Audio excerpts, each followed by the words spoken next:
So tonight we have Dr. Al-Noor Mawani speaking at the WTM, or Wellness Through Mindfulness. It is a real pleasure to have Al-Noor back. He has presented over the last several years, several times, and I have to say, every time is a pleasure for me. Thank you. He is a very eloquent, insightful, informative speaker. And I guarantee that you will enjoy this evening or you get your money back. So let me just briefly talk about this man. I mean, we could go on for a long time with his CV, but we thought we would shorten it a little bit. Yeah, let's shorten it. Let's shorten it. Yeah. Okay. Let's see where we go here. So he has a PhD in clinical psychology from the University of Manitoba. He has a Bachelor of Science from the University of Western Ontario, a BA from the University of Alberta. And he received additional training at the Mind-Body Medical Institute at Harvard University in Boston, Massachusetts. He has a private practice and incorporates mindfulness-based strategies in his practice. So he has a real commitment to doing this. And I think we're going to learn a lot about emotions and mindfulness tonight. So tonight we're very lucky to learn about a bit of the science of emotions and some effective strategies that we can incorporate in learning how to have some degree of emotional regulation. So with that, I gladly turn this over to Al. Thank you so much. Thank you. Thank you for being here and for dedicating some time on your Thursday evening to learning a little bit more, but also coming here to practice and coming together as a community, which is always lovely to see. Thank you, Phil, for the invitation. As always, it's always a pleasure to be here. Really, it's such a wonderful project that you have been able to spearhead and continue for many years now. What a wonderful community service as well. So thank you for allowing this to be, and for me to be here. In discussions from our last talk, we were thinking about what would be interesting, and I've had this idea of talking a little bit more about the role of mindfulness and emotions for a little while now, because as Antonio Damasio, who's a neuroscientist down in the States, would say, a lot of people act as if we are thinking machines who feel, but in reality, we are feeling machines who think. And such a simple turn of phrase can have such profound, I think, implications. And for me, anyway, fits so well with human experience, with the developmental process, with evolution, if you will, going out even further. Because, even from our youngest ages, we have an intact limbic system, which is that sort of core central part of the brain, which is often attributed to in terms of the emotional centers of the brain. And then as we get older, it is this neocortex that sort of grows out on the outside, which is often attributed to as the thinking part of the brain. And so that emotional core is such a fundamental part of our experience. And so I thought it would be useful to talk a little bit about that and some of the research that's been coming out over the last couple of decades. And so I want to maybe just start out by saying that none of what I'm going to talk about here can I take any credit for. So I'm going to be summarizing the work of a number of different people. And I think it was on the website, where we talked a little bit about, here's a short article and maybe a couple of names, and Lisa Feldman Barrett's name came up there. And so Lisa Feldman Barrett is one of the lead researchers over the last 15, 20 years who I would say has been spearheading our new understanding of emotions. If we'd had this conversation, the way that I describe it anyways, if we'd had this conversation 20 years ago, I would have said we've got a theory of emotions, right? They're biologically based. Most people would say that we understand them to be 5 or 7 different basic emotions. So things like fear and anger, disgust, things like that. And that's what we understand about emotions. But I think over the last 15, 20 years, Lisa has done a wonderful job of taking another look at the data and offering us a different perspective on this, which I think has been controversial. Not so controversial in the way that she interprets the data, but controversial in the way that it doesn't fit with our dogmatic or our traditional ways of understanding emotions. And in her world, in her research, she, I think, has suggested that rather than having emotions that are sort of inset into our brains, we actually create the emotional experience as we go along. And, rather than being reactive to the environment, certainly an emotional part of our experience is about how we perceive the environment, but it is way more than that. It is also about the way that we interpret the environment, how we interpret what's going on inside our bodies, and then the history and our history of that experience. And one key part, which I think is really useful, and that is the role of emotions in making predictions about what's going to happen next. And so, this is, I think, a very interesting idea, and certainly research supported, in terms of how emotions might serve and function within the course of our daily experience on a moment-by-moment basis. I think one of the things that also allows us to be able to better understand emotions is the way that it overlaps with mindfulness. And so from a mindfulness perspective, and you incorporated this wonderfully into the meditative practice, right? Because mindfulness is a way of being able to drop not only into the moment that we're having, but drop into our bodies the way that our body is experiencing the moment. And so to some degree, mindfulness fits quite nicely with this idea of emotions, because it's one of the ways that we can get to better know the different parts of our emotional experience. It's about getting in touch with the body. It's about getting in touch with what is happening in my body right now. But also that awareness part, being able to be what I would say observational awareness, being able to observe the nature of my experience and how that is being interpreted in real time as we go forward. Being able to better understand how the nature of that emotional experience isn't solely about what's happening around me or within me, but also what is happening in terms of how I'm predicting the future, whether it be the immediate future or the more distant future. From a clinical perspective, there's a saying that goes, depression is living in the past, anxiety is living in the future. Neither of which are the present, right? And so to some degree, that sort of reflects this idea that there is a component of this which is the past that influences how I interpret the present. But then it's also about perhaps predicting what's going to happen next.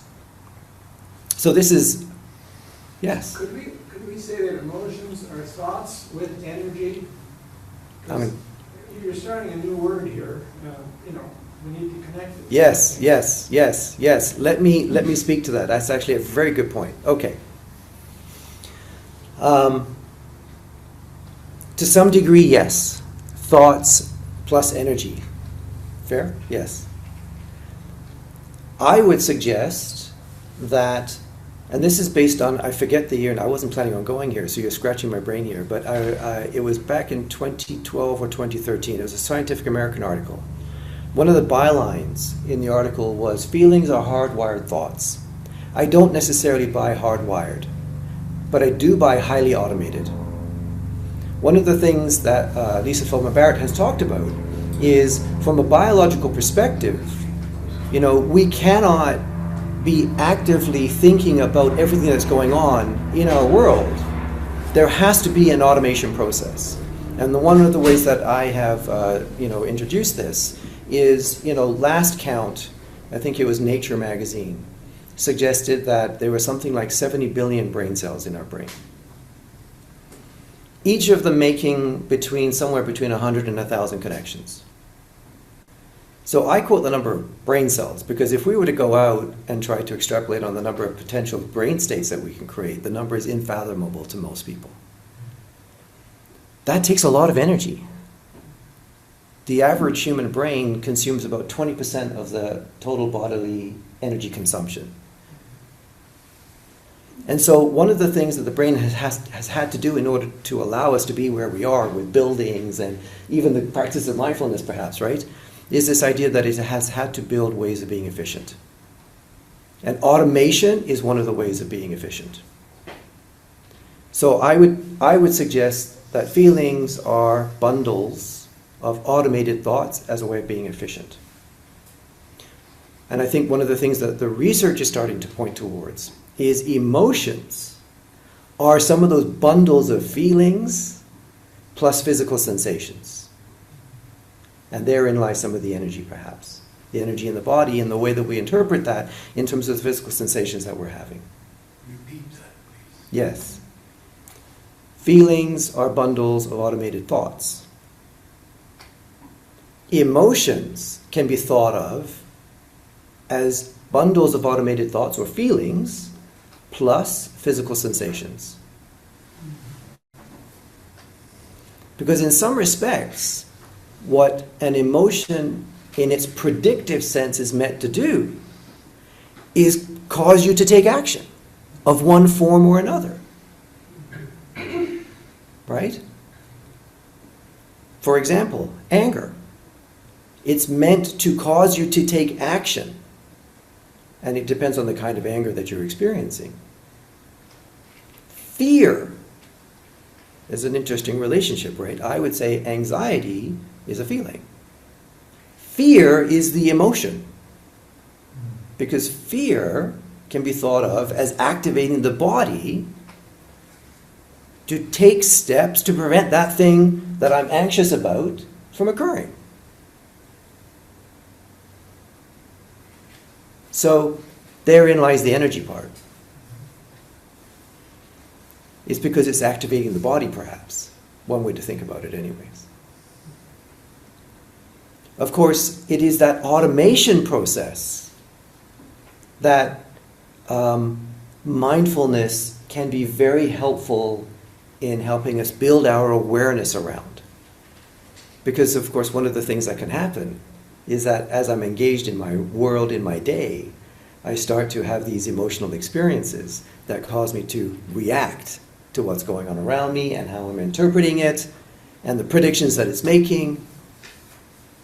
And now I'm in the flow of things and I'm not necessarily observational or aware of how I am now reacting. And this is one of the places where mindfulness can be quite helpful in terms of a practice.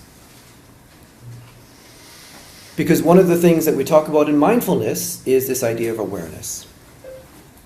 Right? And there are various definitions that we can pull from in terms of how we define mindfulness, but most of the definitions that I'm aware of would incorporate some level of awareness and the cultivation of awareness. And so, as we are in the process of practicing mindfulness, cultivating this level of awareness, we then give ourselves choices as to how I'm going to direct that awareness in order to help, perhaps from a clinical perspective, gain a better understanding of the emotional experience that I'm having. And as you said in your introduction, maybe part of it is learning how to regulate those emotions. Or learning how to label those emotions. Better understand those emotions. This is one of the things that I think that can be quite helpful for kids in mindfulness, is just the ability to be able to learn how to label what you're feeling and how and your emotion in this particular moment. And in fact, there is some growing body of literature talking about the benefits of being able to do that, both for children and for adults.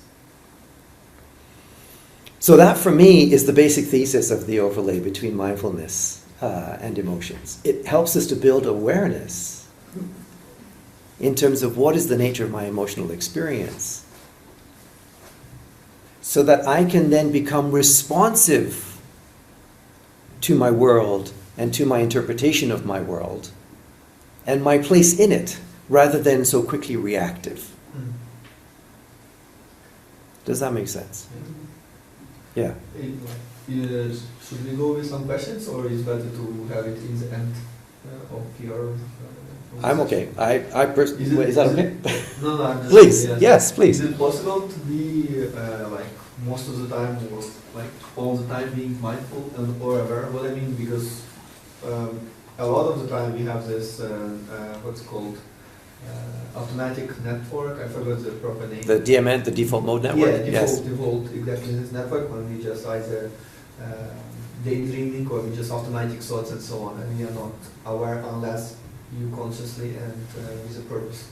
So is it possible to get to the level when you are most of the time mindful and you are...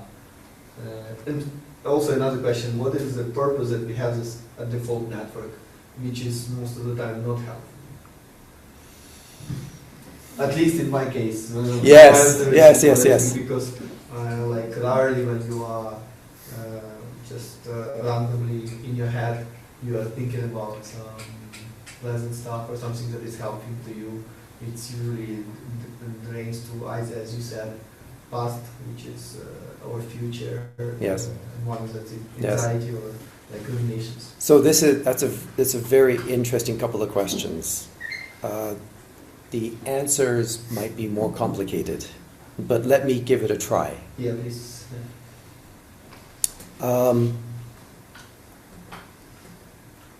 You actually frame the question in the first question in a couple of different ways. Is it possible to be always mindful? Most of the time. And then you ask that question, right? Is it possible to be mindful most of the time? Yeah.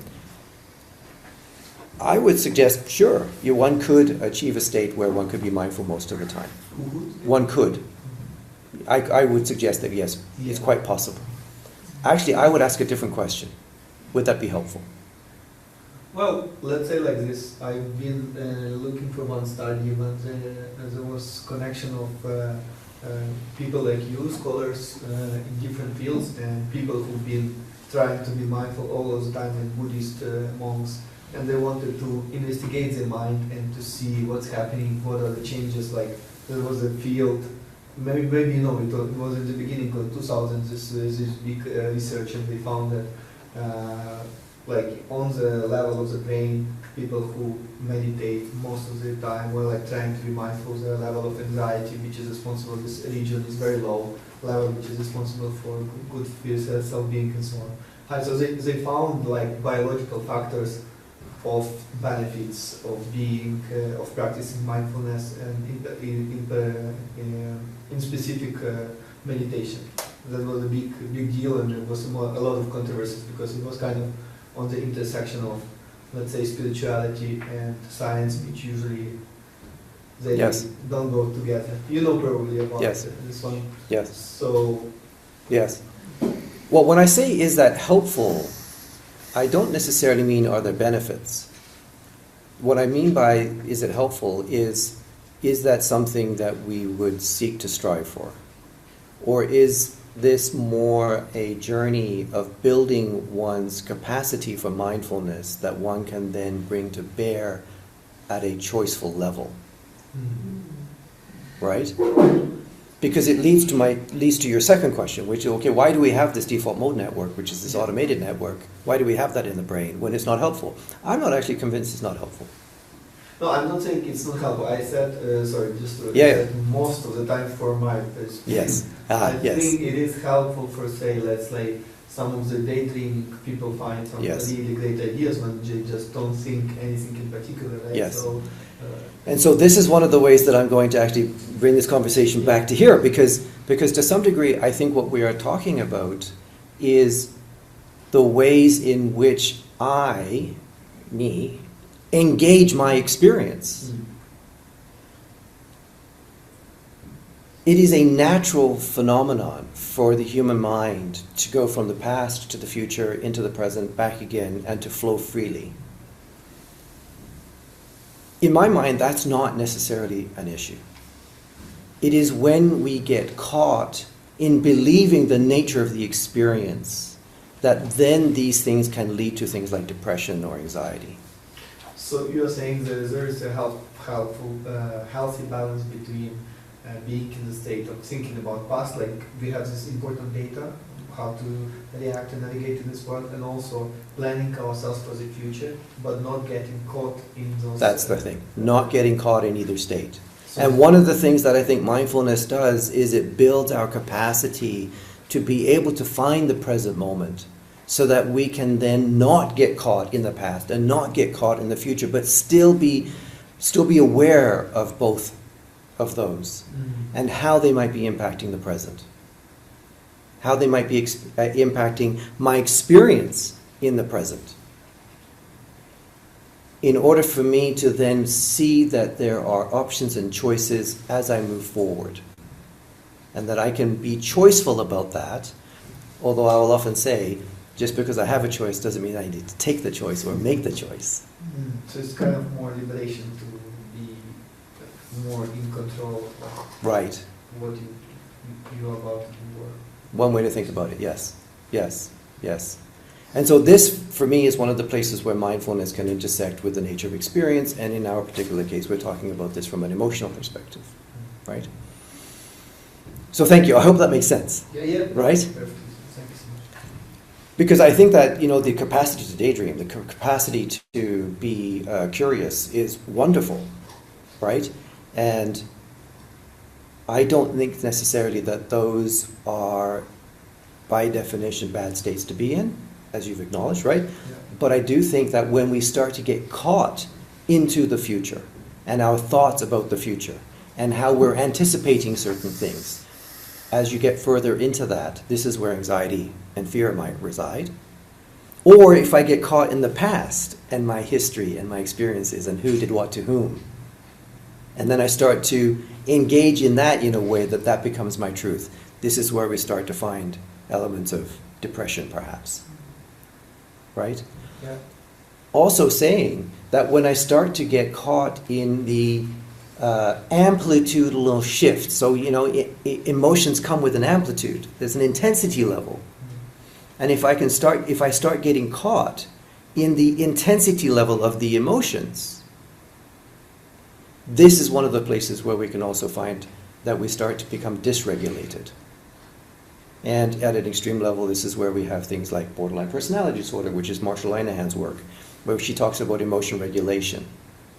Not being able to regulate the intensity of an emotional experience that we're having. And then from there, now I become very reactive to what's going on, very reactive to my own internal state. And now I'm no longer the one driving the bus, so to speak. Right? And so, from a dialectical behavior therapy perspective, this, I think, is one of the intersections between mindfulness and emotions as well. Because mindfulness, from a DBT perspective, is about grounding, being able to find the present moment. So I'm not getting caught in the emotional storm that then can carry me away, and now I'm out reacting to things that may or may not actually be happening. But they are happening for me because they are a part of what's happening in my internal world and the way that I interpret it. Does that make sense? Yeah. I'm curious. I will say this. I know this is being recorded, but for me, this is far better a conversation. Yeah. I've gotten through maybe the first 4 lines of my what I was going to cover today. But I would much rather engage you and make sure that what I'm talking about is making sense to you, that I'm not losing you. Because then that becomes something that you can take away if it's making sense to you, right? I know you had another question, but if it's okay with you. There are other people also Yeah, who have yeah. questions again. Please, yeah. Okay, so emotional regulation. Yes. You start by contrasting the thinking versus the emotional, which are we as humans. And my bias, correct me if I'm wrong, would be to think that the thoughtful tries to make sense sometimes of the emotional. The emotional just kind of largely reacts to the thoughts. And and my bias leads me to think that regulation is about keeping things kind of not just under control, but under control with a leaning towards, if I may, civil, polite, avoiding those emotions that we might consider negative, anger, fear. And part of that is, I can maybe say, is societally founded, and we're cultured and brought up, to watch your anger and things like that. But part of it, on the thinking self, also tells me that when I try to think about, okay, how am I feeling? And is that what I want to do? Is that how I want to feel? Is that how I want to react? Brings me to, well, if I have this reaction, there's consequences to it. Fascinated by this notion of predictive, but let me leave that aside for a moment. But in terms of the consequences, it's that interaction with the rest of the world. And if I want to have a situation in which I get what I want out of it, and I'm frustrated with the current situation, most of what I've learned from experience and been taught is that you're better to try to keep the lid on and find the win-win, even for the other person, so that you might get what you want out of it, rather than get pissed off at them and tell them to go screw themselves, whatever else, right? That can lead me with an outcome that actually I don't want, that isn't beneficial to me when I think of it. So long-term thinking versus a reactive, perhaps more short-term thing. So I'll go back to, how would you define, how are you defining, what do you mean by regulation? Yeah. Emotional regulation. Yeah. Have I got this kind of right? Because there's a part of me that I've also kind of thought, had this thought recently, it's come back to me in the past, and sorry for another digression, but when people talk about healthy workplaces or healthy, mind-body health and so on, the emotions, some of the negative emotions, things like anger, are a natural part of being human, and that it's worth giving them space, and that when we don't, there's consequences to that too, Yeah. right? When people are never allowed to get angry at work, never allowed to get angry in public, well, then it comes out in the home or something like that, right?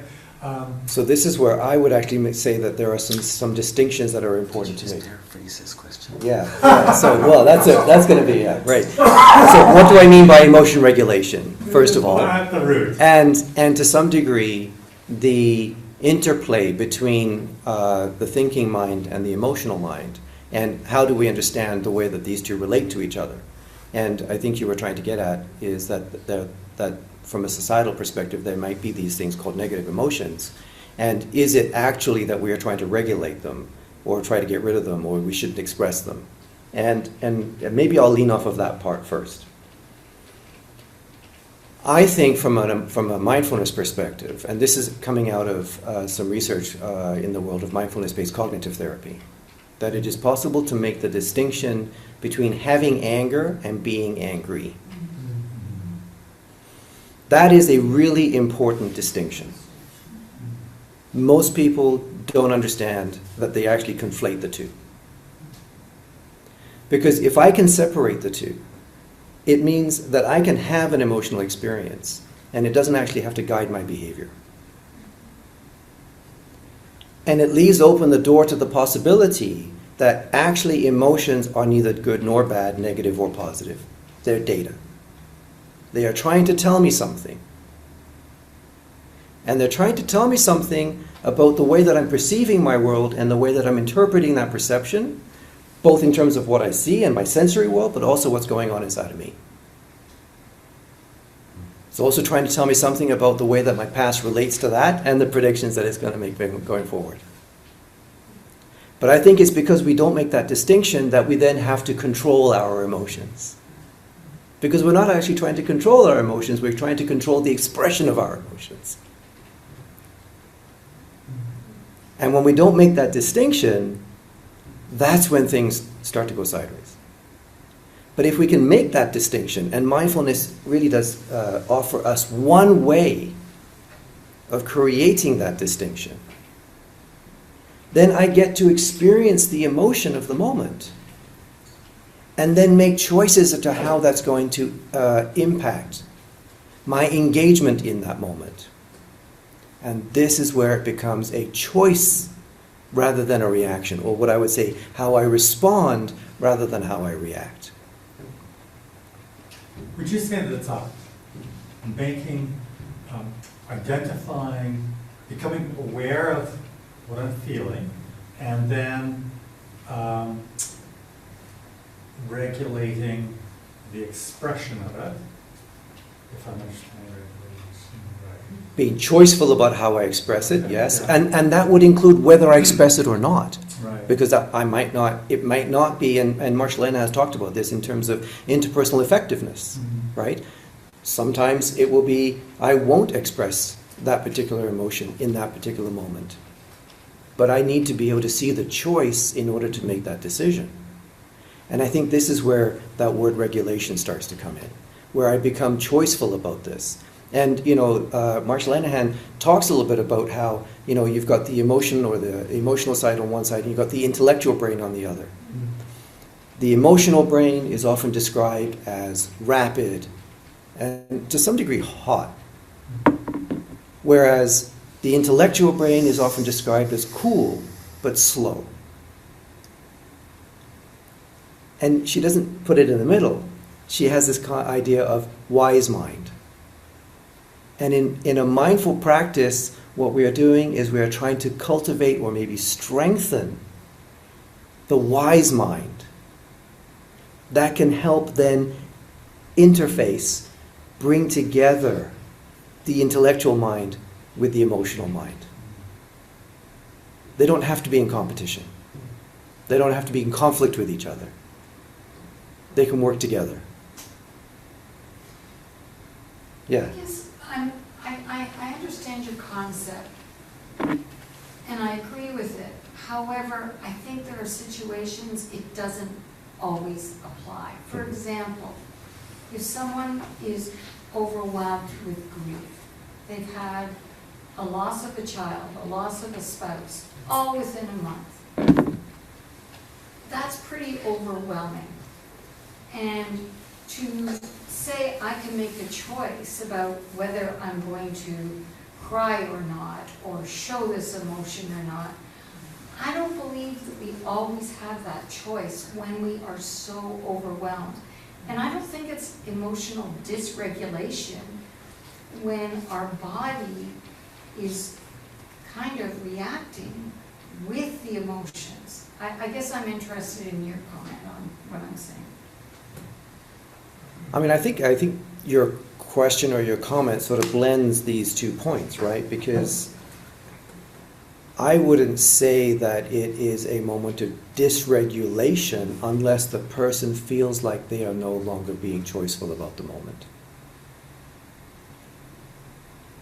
But the ability they may not want to be that way, therefore they aren't making a choice.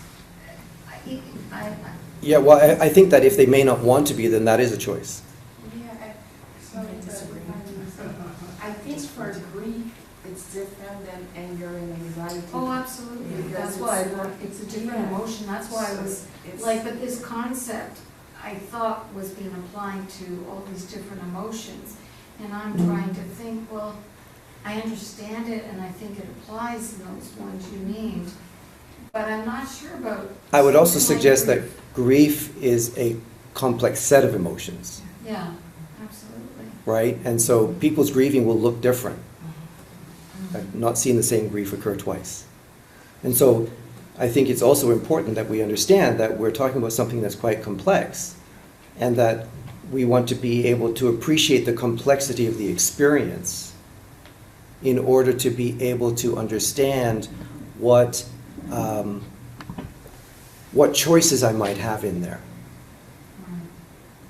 And so, can you, and maybe I'm asking a second question on the same kind of topic, but I guess I'm curious how you interpret the word healing into this concept.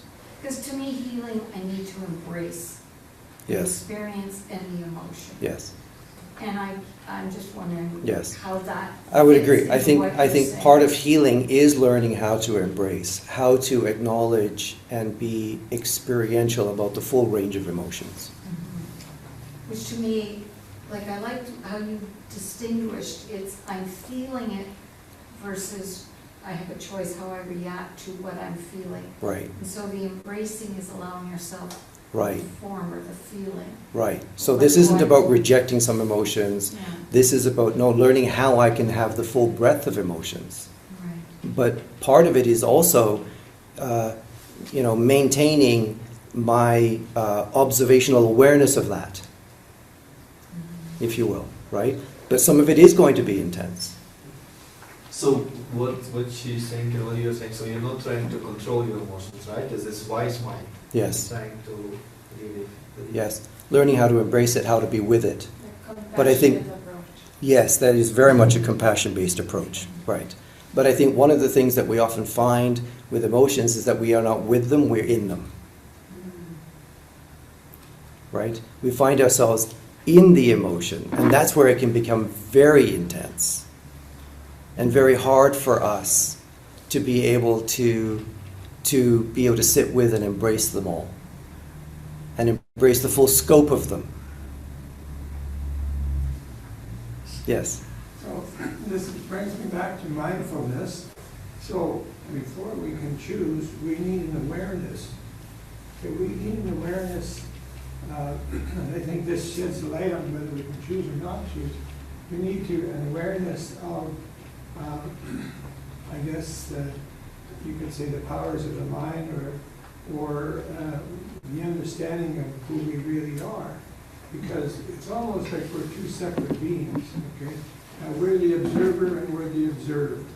So Eckhart Tolle talks quite a bit about this being observant, and he uses being present. So there is a time when you can feel that you're present. Now, in feeling that you're present, you're acknowledging the fact that there's you and there's your feeling. So that kind of gives a bit of credence to the fact that when we make choices, it's almost like when you can say, well, I'm not free to choose.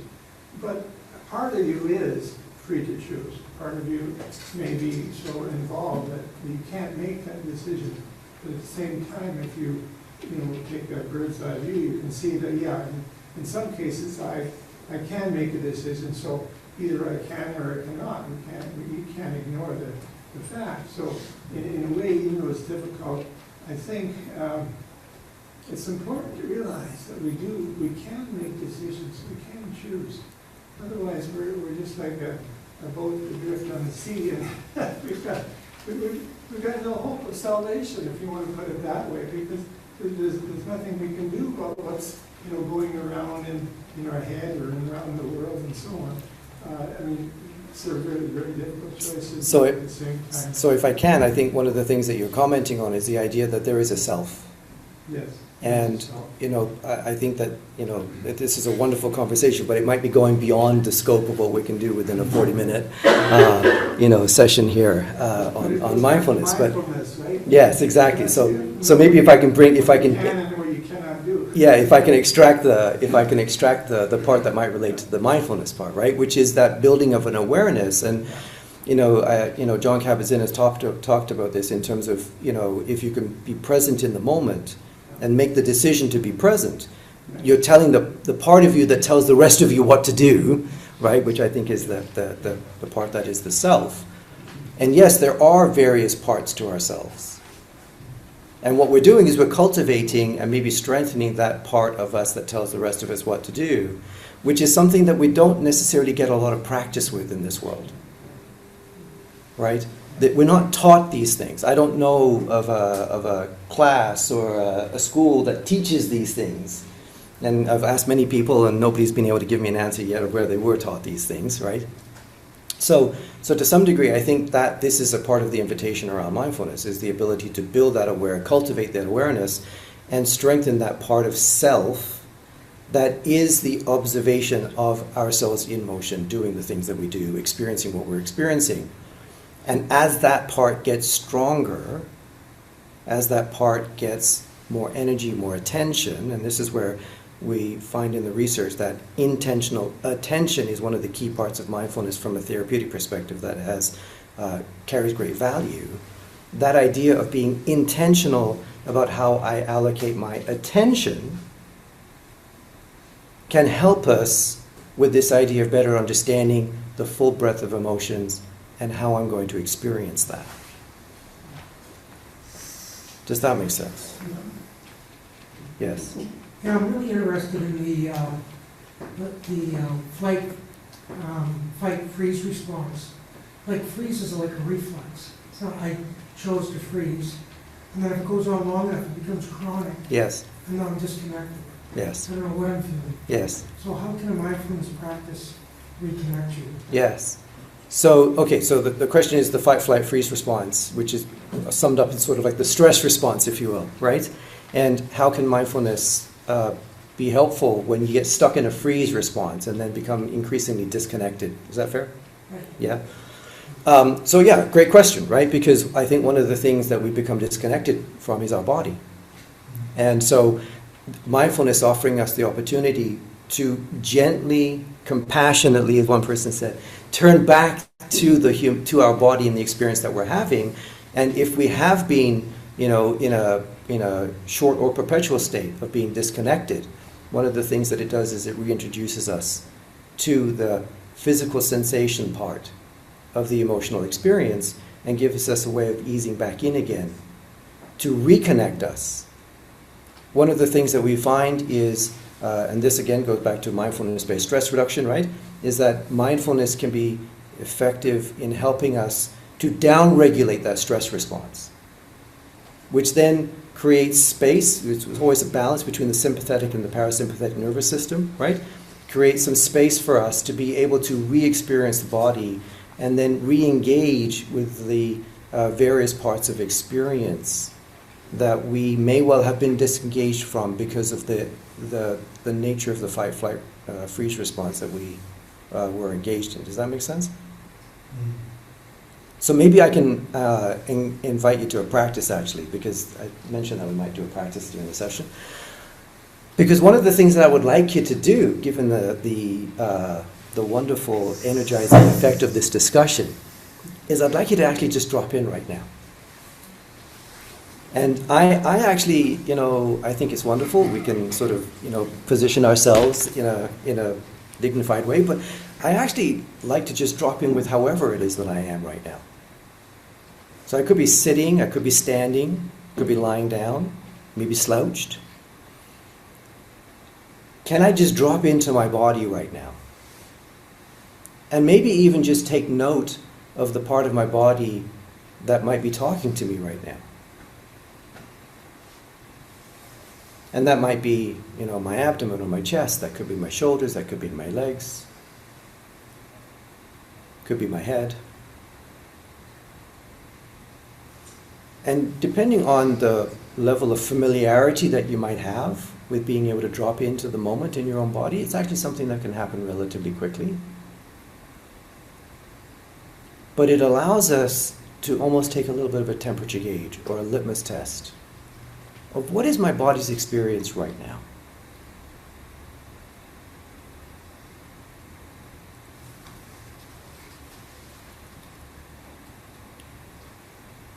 And if I'm able to cultivate that level of awareness, I might even be able to be appreciative and observant of the nature of the interpretations that I'm making about what I'm experiencing in my body right now.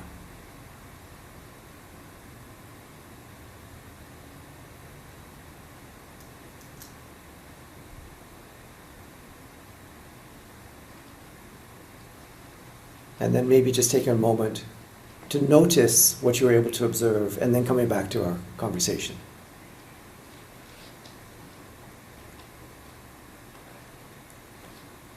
And just notice that this ability to drop into the moment is available to us really at any point in time. Whether we see the opportunity to practice that or not is a different story. That might take some practice.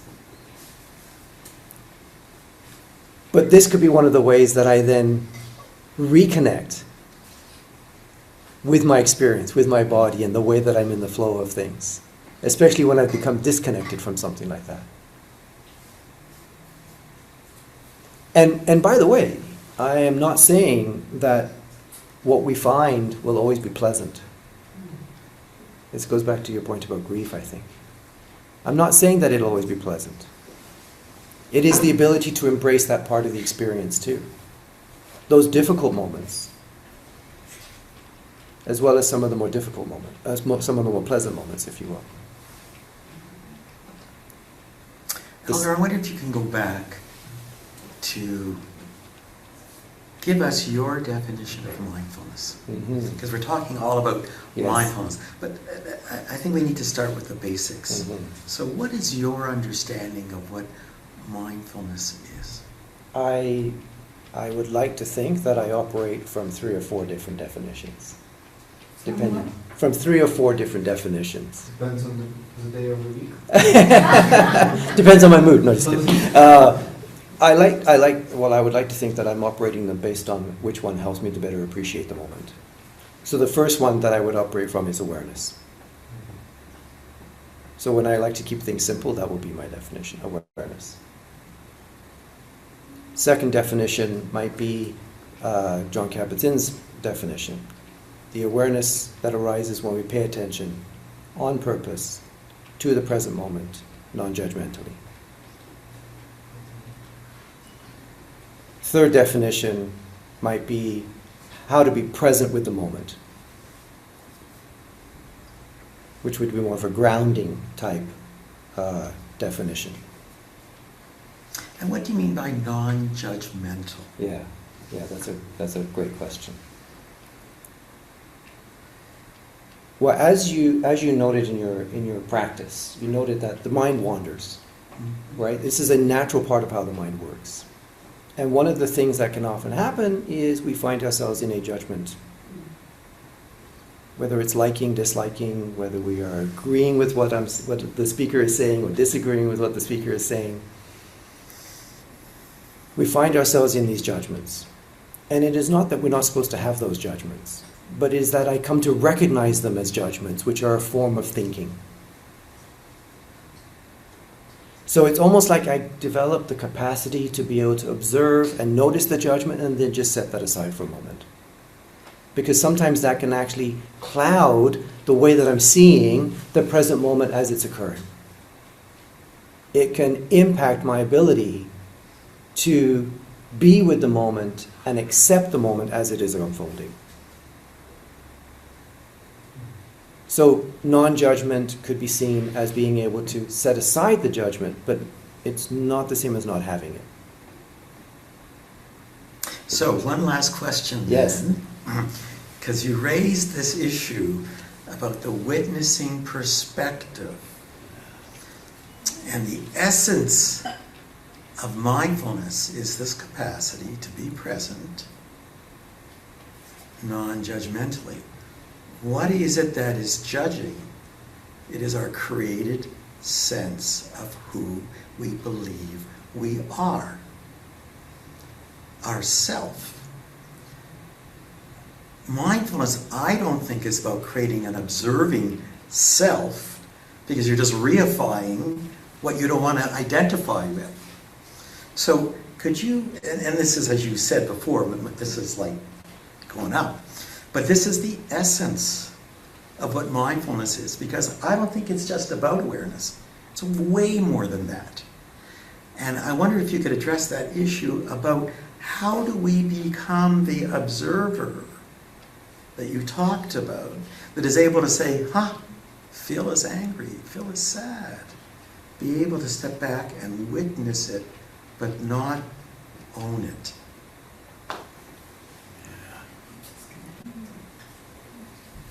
Sorry, what was that?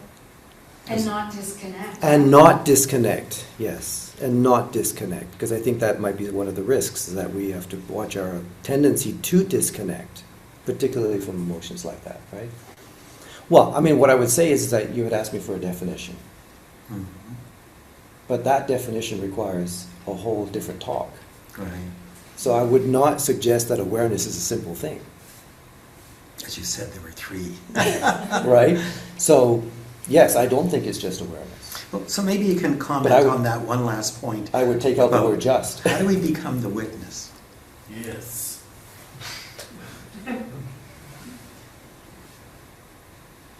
How do we become the witness? Through practice. I think. Any practical tips? Well, those are all of the different versions of mindfulness that are out there. Whether it be Jon Kabat-Zinn's, Eckhart Tolle's, all of them are trying to help us cultivate this ability to be the witness through different angles.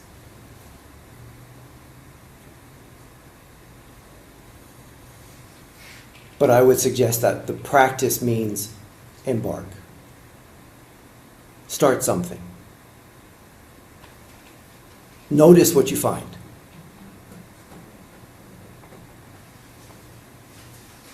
Which is not the same as think about what you find. Because that's just more thinking. And in so doing, you are cultivating a witness. Mhm. So this is where it starts to get big. So in psychology, there is a model called the five-factor theory. The five factors are situation that you're in, the thoughts, the feelings, the physical sensations, and the behaviors. Traditionally, this has been associated with CBT, cognitive behavior therapy. I personally use it across the board. I use it in mindfulness. Because I think that this is one of the ways that you can break the experience down. And when you have people start to write down these five factors, they are in effect practicing being a witness to the experience that they are describing. And they are able to then recognize, with some practice, that thinking is a part of that experience.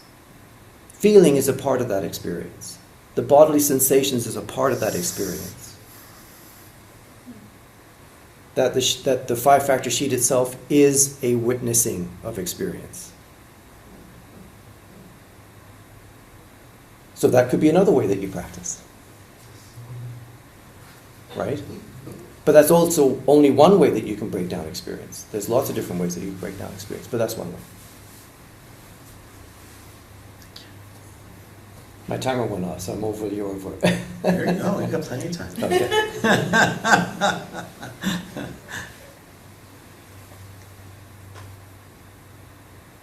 I have a question, but I will ask only if nobody has. I would like to hear the rest of what you really meant to say. For the rest of the talk? Yeah. That's a great question. Well, one of the things that I was going to say was this idea of intentional attention. Because I wanted to talk a little bit more about that. What does that mean, intentional attention? Because to some degree, I think we have this capacity to pay attention, but we're not always intentional about how we direct it. Say that again. Yeah, we have this capacity to pay attention, Yeah. but we are not always intentional about how we direct it.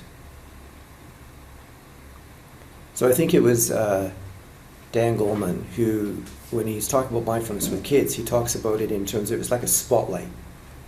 But he calls it the mind light. And oftentimes, the spotlight or the mind light is quite broad. It's going all over the place. Whereas for him, mindfulness is about drawing that mind light in so that you can be more intentional about how you direct your attention. Does it get more intense as you bring it in? It can, yes. The wrong attention. It can, yes. It can get more intense. Which is okay. It can be. Yeah, it can be okay. It depends on your intention. Can you give an example An example of intentional attention? Yeah, this broadening. Yeah. Focus. Do this. Yeah, yeah. Well, I think we do it in the practice, right? When we are aware and cognizant of the idea that our mind is going in lots of different places, and then we, as a part of the practice, bring it back to the chosen object of attention. We are learning how to rein in, we are learning how to bring back the attention in an intentional way. And one of the reasons why I really wanted to raise this is because this has some very interesting implications for the nature of our relationship to the emotional experience that we're having. Because depending on my intention, that intensity can be something that I bring to the emotion that I'm experiencing in that moment.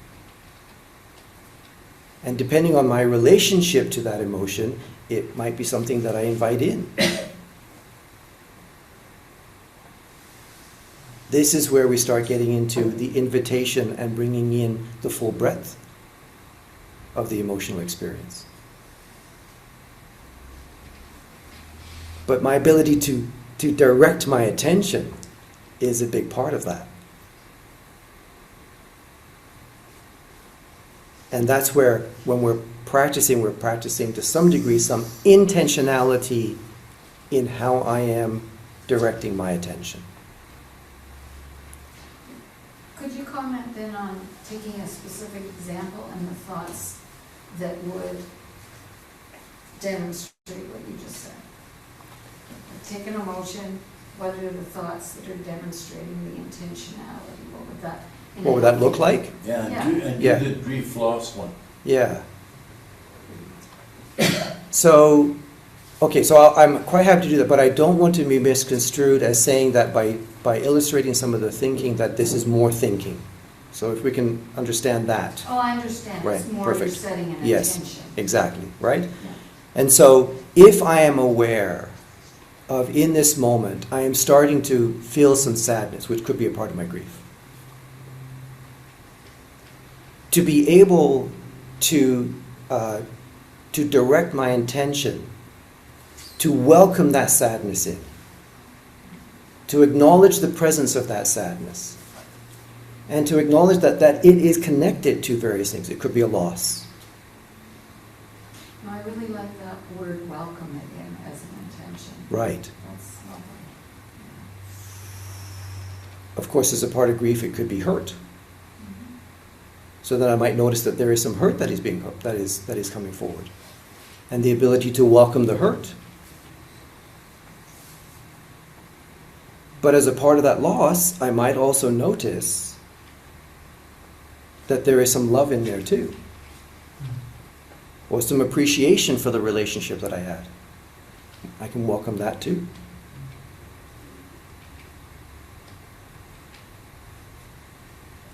So therein lies some of the articulation of the intention, if you will.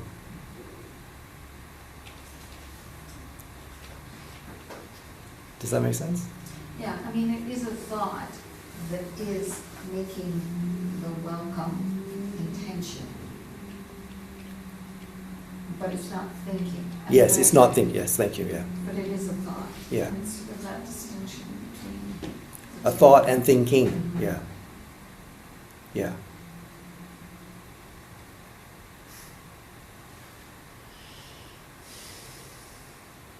How am I doing? Fantastic. We still have time for more questions. Please. It spoke to me when you said at first something like, in order to choose, we have to be able to see our option. And like, I'm thinking in terms of like distress tolerance and anxiety or anger, and you lose that perception. You can't lose that perception, and even though, let's say, you consider yourself usually like intelligent and able to think things through, but it's not like if you still can slip, like there could be a moment, and I had something that happened to me last September, and after it happened to me, and I realized like the harm that it caused me, and right after that, like I didn't need nobody to tell me what was the rational things to do. I was able to like it clearly like see it, and I was like, oh my gosh, what happened to me? And it was, yeah, it was scary in a way, because I'm like, I don't ever want that to ever happen to me again. You know, I need to always make sure I can see clearly, but I lost that ability in that time, and I guess, but also, yeah, so there was like some guilt and some shame, and then some compassion, because strangely as it is, I also saw why that happened, because ultimately I didn't want to suffer anymore. So it was not the right decision or the wise thing to do, but at the same time, it's like, oh, yeah, in a way it makes sense. It's like, and then I heard a talk, and I was like, gosh, I wish I heard that before that happened to me, because that probably, I don't know, maybe it would have still happened, but I heard Thich Nhat Hanh said that, like in France at one point, the suicide rating for young men was like the highest of any countries. And then, but when it comes down to, it's like, suicide is just because it's just most of the time is sadly, heartbreakingly the result of like not able to use distress tolerance and just not knowing how to manage and breathing and how to be with. So yeah.